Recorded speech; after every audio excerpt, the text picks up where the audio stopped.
Champagne, bourbon, and cognac are all well-known spirits. They're each governed by laws detailing exactly how they should be made. Last year, Tennessee passed a similar law for Tennessee whiskey. Now, state lawmakers are giving the rule a second look. As Manuel Bojorquez reports, the battle pits two of the state's biggest distilleries in a whiskey war.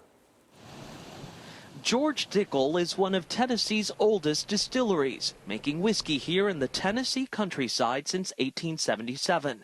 It's charcoal filtered and aged in new barrels, the two processes that are required by state law in order to label it Tennessee whiskey.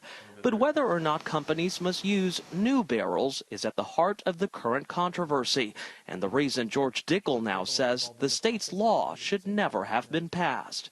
We support innovation because George was an innovator. It's the foundation of our whiskey.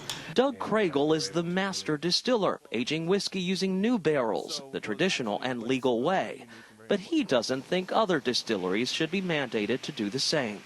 It's about your choice, and it's about what this does to the whiskey and what you want it to do to your whiskey, I think, is what's really important versus cost. Having that choice. Having that choice. George Dickel is owned by international spirit distributor Diageo, which says the 2013 law was passed using misleading and deceptive political moves by another alcohol conglomerate, Brown-Forman. They own what might be Tennessee's most famous distillery, just one town over, Jack Daniel's.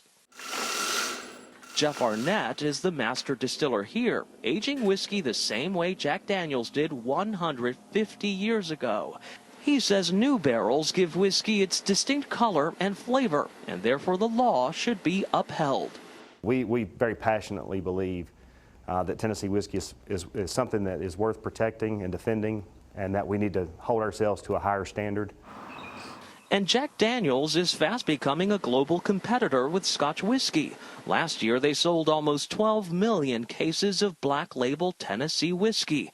It's a market growing so fast that new distilleries are starting to open. Nobody's saying that you can't make the whiskey that you want to make. It's just that you can't call it Tennessee whiskey if it doesn't meet that guideline. Charlie Nelson's family was one of the first to make whiskey using the same process that's now mandated by law. He's starting his own distillery based on that original recipe, and he says keeping the law will help American whiskey sales. There's a lot of room for creativity within the guidelines, but if we lower the standards and allow for using used barrels, then it'll really dilute the brand equity and the category of Tennessee whiskey. Yet there's a growing chorus on both sides, with some distilleries siding with George Dickel. This works for you. This works for us, you know, and it doesn't work for everybody depending on what you want to do, just like every other part of our process. And now ultimately the state must decide if they will have the final say in what makes whiskey Tennessee whiskey.